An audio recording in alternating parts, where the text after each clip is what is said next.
Very good morning to you all. I am Aman Chaudhary. Welcome to you all on your YouTube channel चयनगढ़. ठीक है, तो हम लोग start कर रहे हैं अपना आज का मॉर्निंग का वोकैब सेशन. सिर्फ हम लोग 5 वर्ड में लेंगे, ज्यादा वर्ड में नहीं लेंगे हम लोग, और हम इसे आराम से समझने की कोशिश करेंगे. और इसे उम्मीद करता हूं कि आप अपने इसे राइटिंग जो है रिटन स्किल में इसका यूज करेंगे, अपने स्पीकिंग में इसका यूज करेंगे, और इस वर्ड ले रहे जो हम डिस्कस करेंगे वो हम काफी जगह इसका इस्तेमाल करते हैं. तो चलिए आज का हम अपना वोकैब स्टार्ट करते हैं. जो पहला वोकैब है वो है टायरनी. टायरनी मतलब क्या हो गया? किसी के आप ऊपर अत्याचार करते हैं, चाहे वो कोई भी गवर्नमेंट हो या कोई भी इंसान हो. कोई जो अत्याचार करता है किसी दूसरे के ऊपर, एक कम्युनिटी के ऊपर, तो उसे क्या कहते हैं? टायरनिटी कहते हैं. टायरनी जैसे अब इसे याद कैसे रखें हम लोग? टायर्ड. देखिए टायरनी कैसे याद रखेंगे हम इसको? देखिए हम क्या हो जाते हैं? टायर हो जाते हैं. क्या हो जाते हैं? टायर हो जाते हैं. टोटल फ्रस्ट्रेट हो जाते हैं. ठीक है, क्या हो जाते हैं? टोटल फ्रस्ट्रेट हो जाते हैं हम लोग. टायर. ठीक है, टायर से याद रखिए. क्या याद रखेंगे आप लोग? जैसे कि मान लेते हैं यहां लिखा है टायरनी, तो ये टायर से याद रखिए. क्या रखिए? टायर याद रखिए आप लोग. टायर से कैसे आप इसको लिंक करेंगे बताता हूं. बिल्कुल देखिए क्या हुआ जब मेरा टायर क्या हो गया? टायर जब मैं खराब हो गया, जब मैं टायर खराब हो गया तो वहां पर क्या हुए? कुछ लोग आए और मुझ पे जुल्म करने लगे, मुझ पे अत्याचार करने लगे क्योंकि मेरी गाड़ी रुक गई थी. जब मेरा टायर क्या हुआ था? खराब हो गया था. ठीक है, किसी अनजान जगह पे टायर. देखिए टायर की स्पेलिंग ये नहीं होती है, I know that. The thing is tyre हम प्रोनाउंशिएट जिस कर रहे हैं उस हिसाब से मैं ले रहा हूं. मैं जहां पे क्या हुआ, मैं अनजाने जगह पे टायर खराब हो गई, और टायर खराब होने के बाद में कुछ लोग आए और मुझ पर अत्याचार करने लगे क्योंकि मैं दूसरी कम्युनिटी का था. तो इससे है ना, तो यानी या फिर आप कुछ भी बना सकते हैं. देखिए मेरा लिंकअप है आपके लिए. आप ऐसा नहीं कि याद करने का तरीका सिर्फ यही फॉलो कर सकते हैं, याद तरीका करना कुछ भी हो सकता है. तो आप एक एग्जाम्पल बनाइए और उसको सेट कर लीजिए दिमाग के अंदर. तो दूसरा सिनोनिम क्या है इसका? जो दूसरा सिनोनिम है वो है डेस्पोटिज्म. दूसरा है जो आपका एबोलिशम. तो इसका क्या हो जाएगा? अत्याचार. इसे क्या होगा? अत्याचार मीनिंग होगा. क्या होगा? अत्याचार. इसका हिंदी वर्ड मीनिंग क्या है? अत्याचार. और इसका जो हम लोग बोलते हैं, इसको जो एग्जांपल में यूज किया जाता है हिंदी में, कैसे क्या आर्टिकल में आया था आपका? To work under any. अच्छा ये मैंने एग्जांपल दिया आपको. To work under any tyranny boss is impossible for me. To work under any tyranny boss, यानी किसी भी जो अत्याचारी बॉस, यानी कि जो अत्याचार करता हो. लेकिन इस आदमी को अत्याचार करे तो मारने ही वाला है, इतना अत्याचारी है. ठीक है भाई, एक तरह से मार ही देगा वो, एक तरह से इतना ज्यादा कर रहे हैं. ठीक है, तो यानी कि क्या है कि मैं किसी भी टायरनी बॉस के अंदर मैं जो है काम नहीं कर सकता. टायरनी का जो है एक तरह से मैंने यूज लिया, एक एडजेक्टिव मैंने इसको बना दिया टायरनी बॉस. वैसे बाय द वे टायरनी को हम एज ए नाउन यूज करते हैं. ठीक है, चलिए दूसरा पॉइंट देखते हैं हम लोग. दूसरा चीज सीखते हैं, दूसरा यूज कर लेते हैं. कौन सा पार्ट है हम लोग का? अब है एबोमिनेबल. ठीक है, एबोमिनेबल क्या होता है? आपका कोई भी अपराध, कोई भी एक्शन जो घिनौना हो, ठीक है, डिस्कस्टिंग हो, बहुत भद्दा हो, उसे हम क्या कहेंगे? उसे हम कहेंगे एबोमिनेबल. ठीक है, एबनॉर्मल से याद रखिए. देखिए एबनॉर्मल से याद रखिए. एबनॉर्मल क्या होते हैं? जो असामान्य है, असामान्य हरकत नहीं है, एबनॉर्मल. ठीक है, उसी से याद रखिए क्या? एबोमिनेबल. तो इसका जो सिनोनिम होगा क्या होगा? स्लिमी और डिस्कस्टिंग. डिस्कस्टिंग याद रहेगा आपको.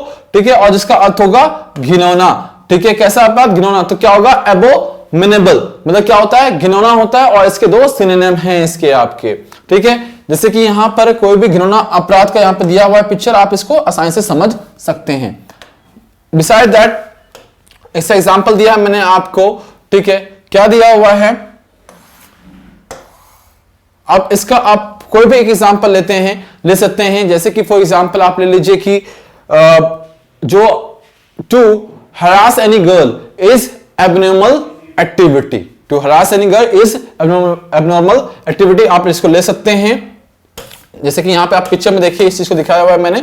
अब ये क्या है? एक आदमी व्यक्ति पे दूसरे पे अत्याचार कर रहा है, तो आप कर सकते हैं to harass any girl is abominable activity. ठीक है, घिनौना क्या है? अपराध है. चलिए दूसरा क्या लिखा हुआ है आपका, दूसरा है आपका परपिट्रेटर। परपिट्रेटर क्या होता है, अब इसे समझते हैं। परपिट्रेटर होता है आपका एक तरीके का अपराध करने वाला व्यक्ति। जो अपराध करता है उसे कहते हैं ऑफेंडर, ठीक है, ऑफेंडर जो अपराध करता है। सो परपिट्रेटर, कल्पिट। आप इसको याद कैसे रखेंगे, एक आप याद रखिए पर्सन, PER, पर्सन की स्पेलिंग क्या होती है, PERSON, पर्सन होता है। जब पर्सन होगा और वो क्या करेगा, एक तरह से अपराध करेगा, एक व्यक्ति कोई क्या करता है, एक अपराध करता है, एक अलग एक्टिविटी करता है, कल्पिट एक आम व्यक्ति क्या बन जाता है, अपराधी का रूप ले लेता है। कब लेता है, जब उस पर अत्याचार होते हैं। तो अत्याचार का हमने पढ़ा था सिनोनिम क्या होता है, तो एक स्टोरी टाइप में सारे वर्ड मीनिंग आप याद रखिए, ठीक है। तो जब किसी आम आदमी पर एब्नॉर्मलिटी होती है, ठीक है, उस पर अत्याचार किया जाता है, टायरेंटी होती है, तो वो क्या बन जाता है, वो परपिट्रेटर बन जाता है, एक ऑफेंडर बन जाता है, एक कल्पिट बन जाता है कई बार, ठीक है। तो उसका मतलब होता है अपराधी, ठीक। तो ऐसा कई बार देखा गया है केस में। नाउ एग्जांपल देखिए इसका, इवन वनरिज्म मोटिवेटेड द परपिट्रेटर्स, ठीक है। यानी कि क्या है, जो वर्ड एक वर्ड ये भी दिया है आपको, लिख दिया है मैंने यहां पे, ये एक हिंदू आर्टिकल में जो है एक लाइन आई थी इसकी। सो वाई, तो इसका मतलब क्या होता है, ताक झांक। इसका मतलब क्या होता है, ताक झांक मतलब होता है इसका, ताक झांक, इसका मतलब ये होता है, ठीक है। यहां पर दो वर्ड मीनिंग हमने इसमें डिस्कस कर लिए।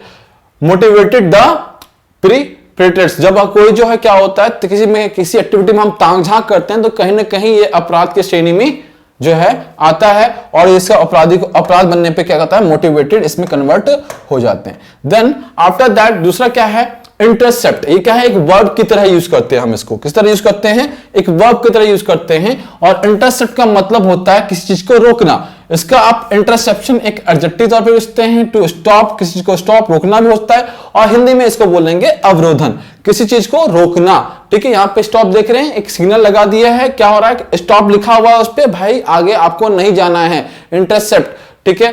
तो इंटरसेप्ट रखना है आपको, इंटरसेप्टिंग भी वर्ड इसी से बना हुआ है आपका, तो इस चीज को ध्यान रखना है कि इंटरसेप्टिंग, इंटरसेप्ट, ठीक है, ये सारे किसी अवरोध करने के लिए, अवरोध के लिए बने हुए हैं। इन एग्जाम्पल में क्या लिखा हुआ है आपका, एग्जाम्पल में लिखा हुआ है देयर आर लीगल प्रोविजंस। यहां पे क्या है, कुछ लीगल प्रोविजंस हैं। लीगल प्रोविजन यानी कि जो वहां पे किस तरह के लोग होते हैं, यानी कि लीगल, इट मींस आर्टिकल में दिया हुआ था, द हिंदू के आर्टिकल में दिया हुआ है, यहां पे कुछ लीगल प्रोविजन है, ठीक है। क्या है, लीगल प्रोविजन है फॉर इंटरसेप्टिंग कम्युनिकेशन, जो कि क्या हो, जो आप को कम्युनिकेशन जो कर रहे हैं, जो ताकझाक कर रहे हैं, उसको रोकने के लिए क्या है, इसके यहां पे या फिर ताकझाक करना है, या फिर किसको देखना है कि कौन अच्छा कर रहा है नहीं कर रहा है, कोई अनएक्टिव कुछ जो है, कोई जगने अपराध तो नहीं कर रहा है, तो उसे देखने के लिए, इंटरसेप्ट करने के लिए प्रोविजन बनाए गए हैं कम्युनिकेशन के लिए। There are legal provision for intercepting communication, ठीक है। इंटरसेप्टिंग यानी कि रोक करने के लिए जो है इंटरसेप्शन लीगल वे बनाया गया है।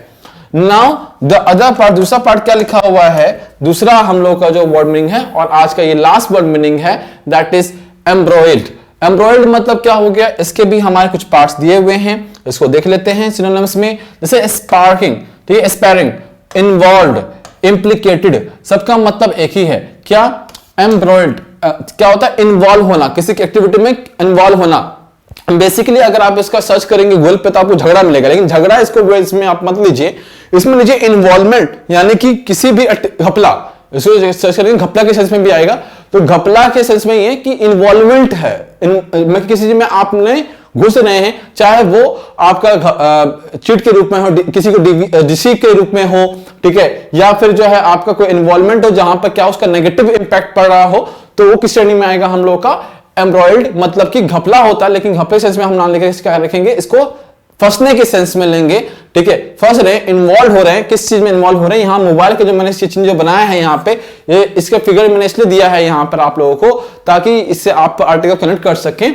कहीं ना कहीं जो कल का आर्टिकल था, तो उसमें क्या है कि आप फोन में, आपका एप्लीकेशन में क्या है कि आपके फोन में एक एप्लीकेशन आ जाएगा, जिसके जरिए जो है आपको ट्रैक कर लिया जाएगा कि आप किससे बात करते हैं, किससे नहीं करते हैं, वो सारी चीज एक्टिविटी आ जाएंगी, इन्वॉल्वमेंट आपका पूरे फोन में रहेगा उसका, ठीक है। तो क्या हो गया, एम्ब्रॉयड, तो इस चीज को हम याद रखेंगे। दूसरा, तो उम्मीद करता हूं आप लोगों की बात समझ में आ रही है। फिर इन्वॉल्व हो जाएंगे, जैसे क्या होगा, कोई आप पे क्या नजर रखेगा तो क्या हो जाएगा, वो इन्वॉल्व हो जाएगा और वही इम्प्लीकेटेड है। तो ये सारे वर्ड मीनिंग हमें याद होने चाहिए। और साथ साथ में दूसरा कौन सा वर्ड है हम लोगों का, दूसरा जो कंसर्न, दूसरा वर्ड लेंगे कौन सा, India current home minister was embroiled in a controversy. जो इंडिया के जो होम मिनिस्टर हैं वो किसमें फंस गए, एम्ब्रॉयडरी कंट्रोवर्सी में जो है वो फंस गए हैं और उनको परेशानी आ गई, यानी कि वो किसमें आ गए हैं, डिसी में आ गए। किसमें, एक इसी जैसे कि इन्वॉल्वमेंट हो रहा है उनका, ठीक है, उनको कानूनी तौर पे, लीगली तौर पे देखा जा रहा है। साथ में क्या हो रहा है, India current home minister was embroiled in a controversy.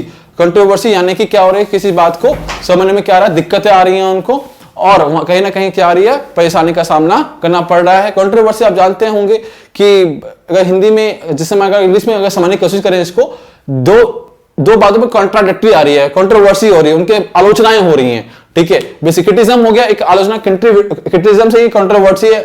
सी से आप याद रखेंगे कंट्रोवर्सी भी होता है, सी से क्रिटिसिज्म भी होता है, ठीक। तो उनके खिलाफ जो है ये सारी चीजें हो रही हैं। तो उम्मीद करता हूं आप लोगों की सारी बात आगे होगी समझ में, कोई दिक्कत तो नहीं होनी चाहिए आप लोगों को। कोई दिक्कत है तो आप भी कमेंट कर दीजिएगा, नेक्स्ट क्लास में हम इसको और चीजों से सही से हम लोग इसमें एडिशन करते रहेंगे, जिससे कि ये जो कोर्स है हम लोग का, जो वर्ड मीनिंग हमने स्टार्ट किया है, ये धीरे धीरे एक अग्रसर की ओर बढ़ता रहे, ठीक है। तब तक के लिए मुझे दीजिए इजाजत। सुबह मिलते हैं 9 बजे, फिर से आइए इंग्लिश कक्षा की क्लास में सुबह 9 बजे, ठीक है। आज जो है हम लोग का नाउन स्टार्ट होगा, ठीक। तब तक के लिए दीजिए इजाजत, चाय पीजिए, तैयार रहिए क्लास के लिए। Have a great day, stay at home, stay healthy.